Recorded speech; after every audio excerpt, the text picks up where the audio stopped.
연일 의혹이 쏟아지고 있는 또 하나의 사람이죠. 또 한 명입니다. 김병기 의원과 관련해서 탄원서를 썼던 이 전직 동작구 의원 2명 그제와 어제 소환 조사를 받았고요. 김 의원 배우자에게 돈을 줬다가 돌려받은 걸로 시인한 것으로 좀 알려져 있습니다. 김 의원 부부에 대한 강제 수사가 임박했다는 관측도 나오고 있는데 이거는 언제쯤 될 수 있을지 어떻게 보세요? 이건 경찰 수사로 해결이 안 되는 거죠. 그렇습니다. 우리가 이미 입증됐지 않습니까?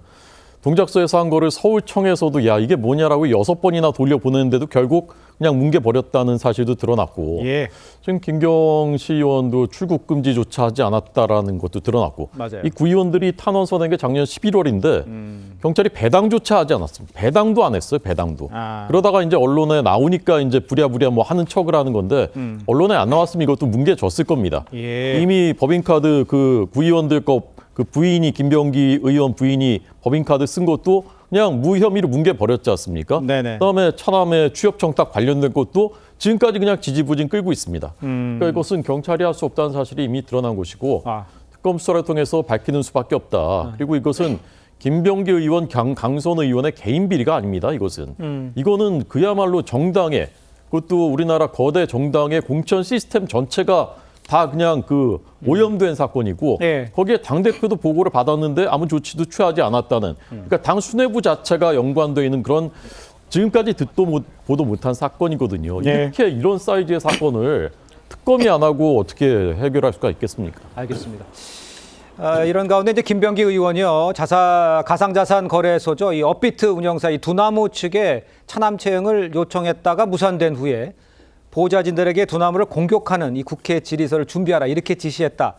이런 의혹도 불거졌습니다. 실제 김 의원이 당시에 국회에서 두나무를 겨냥한 발언을 내놓기도 했었는데 함께 한번 들어보시죠. 우리나라 그 가상자산 거래소의 가장 큰 문제가 저는 뭐니 해도 뭐 특정 거래소의 그 독과점이라고 생각을 합니다.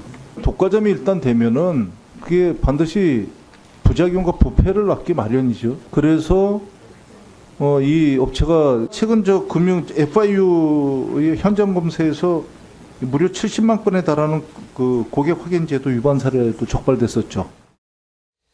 그 여선웅 부대변인께서 보시기에 지금 이게 그러니까 채용을 요구했다가 안 되니까 보복하는 이런 의혹이잖아요. 그건 어떻게 보세요? 전직 보좌진들이 뭐 그런 이야기를 여러 가지 이제 뭐 많이 했어요. 뭐 네. 이건 채용권 같은 것도 그렇고 네. 뭐 보좌진을 사적으로 이용했다.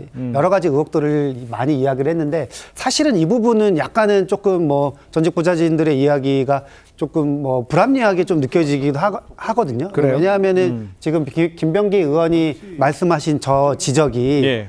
언론에서도 많이 하고 여러 군데서 나온 내용이기 때문에 특별히 그 김병기 의원이 저걸 꼬집어가지고 두나무의 아픈 곳을 뭐 공격했다 예. 이렇게 느껴지지가 않거든요. 그래서 이거는 약간은 뭐라 그럴까요? 뭐 전직 보좌진들의 약간 사감이 있어서 이거를 조금 평가하기는 좀 그렇고 예. 근데 전반적으로 어찌됐든 지금 전직 보좌관들이 하는 이야기에 여러 가지 이제 뭐 일부 사실인 것도 있고 사실이 아닌 것도 뭐 있기 때문에 예. 좀 이런 부분들을 좀 가려야 되지 않을까 이런 생각입니다. 알겠습니다.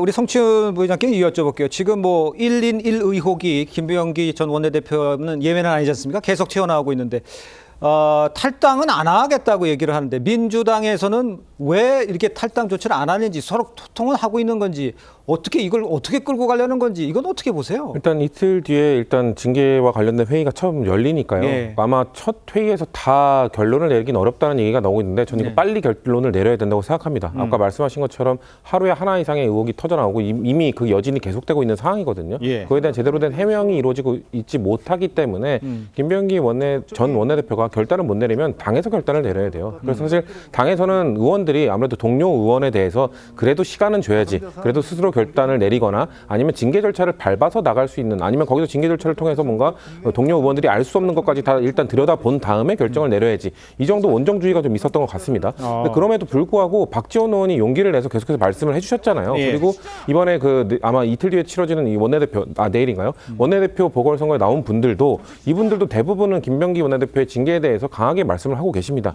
이렇게 된다면 저는 새로운 원내대표가 선출이 되고 그리고 징계 회의가 열리게 되면 당에서 결단을 내릴 가능성이 전 높아지고 있다고 봐요. 그러니까 아무리 시간을 질질 끈다고 해서 이런 민심이 가라앉다거나 다른 이슈로 넘어갈 수 없습니다. 이 부분에 대해서는 확실하게 당이 단호하게 대처하는 저런 모습을 보여줘야 된다고 생각하고 있습니다. 그 김병기 전 원내대표 입장에서 보면은 왜 탈당을 안 한다고 하는 겁니까? 뭔가 좀 그 버틸 만한 뭐가 있는 겁니까? 뭐 그런 말씀들 많이 하시죠. 예. 뭐 지금 강선호 의원과의 대화록 공개 때문에 다른 의원들도 뭔가 있는 것 아니냐. 저는 그런 거를 국민들께 뭔가 설명드리기 위해서라도 예. 나는 아무 깨끗하다. 그러니까 김병기 의원의 그 징계를 요구한다라는 초재선 의원들이 더 많이 나와야 된다고 생각을 하고요. 예. 저는 그런 것보다는 아무래도 그래도 민주당의 당적을 유지하고 수사를 받게 되는 것이 본인에게 좀 더 유리하기 때문에 어떻게든 버틸라고 하는 게 아닌가. 전 그런 걸로 보고 있습니다. 알겠습니다.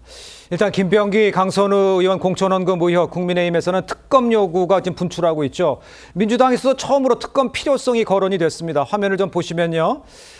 장동혁 대표 증거가 시시각각 사라지고 있다면서 특검을 촉구를 했고 민주당 원내대표 후보인 진성준 의원 역시 경찰 수사가 미진하다면서 특검 도입을 할 수 있어야 한다 이렇게 말을 했습니다. 특검 필요성은 반드시 특검으로 밖에 해결이 안 된다 이렇게 보시죠.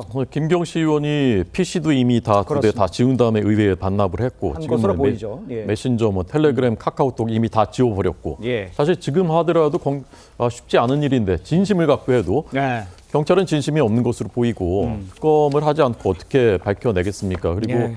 이것이 탈당이나 제명으로 끝내서는 안 되는 문제입니다. 사실은. 이거는 당의 수뇌부가 직접 관련이 돼 있고 당의 공천 시스템 자체가 흔들린 것이기 때문에 특검을 통해서 민주당까지 제대로 수사를 해야 진상을 밝힐 수 있는 것이라고 생각합니다.